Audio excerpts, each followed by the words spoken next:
I suppose I'm slightly ambivalent towards Justin Trudeau. It's sad to see him go in many ways. We've talked a lot about Justin Trudeau, and I've often said I'm no fan of Trudeau, but I've always totally respected his stance over the transnational repression, and his protection of the Sikh community has been a wonderful advocate and protector for the Sikh community in Canada.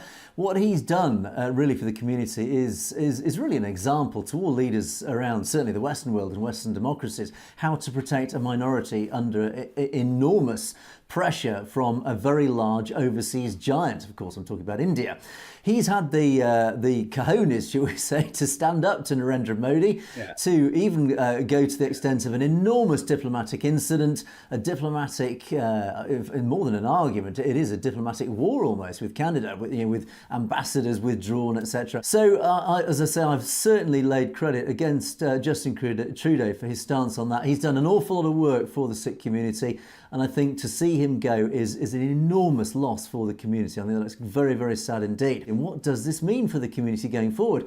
Well, what happens next? Certainly it does appear we've got this sort of almost limbo period now where Parliament's prorogued till March. We've got a potential election in fall this year. So what's going to happen up to that point? Probably not an awful lot, other than we're going to find a new leader, whether that is this Chrystia Freeland, who was actually instrumental in bringing Trudeau down by all accounts.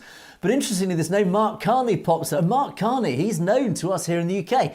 He was actually, after he left Canada, he became the governor of the Bank of England, of all things. So I eye him with an enormous amount of suspicion. I see him as a bit of a World Economic Forum puppet. So I'm always highly suspicious about his own background, his own agenda in this. So it'll be interesting to see if he does take power. But what really matters, I think, as I say, we're in a limbo period. I think come fall, if indeed the next election is in fall, what happens next? Well, this is the time for big concerns for the Sikh community, because I think, yes, it is likely, according to the polls, that Poilievra's Conservatives are going to sweep into power.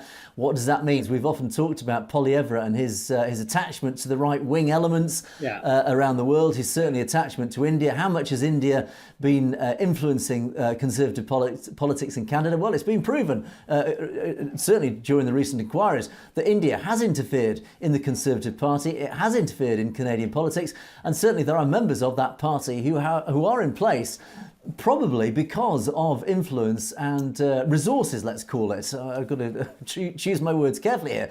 But certainly India has had a hand somehow in putting people in place in positions of power within the Conservative Party in Canada. And it is their influence going forward that is of great concern to the Sikh community.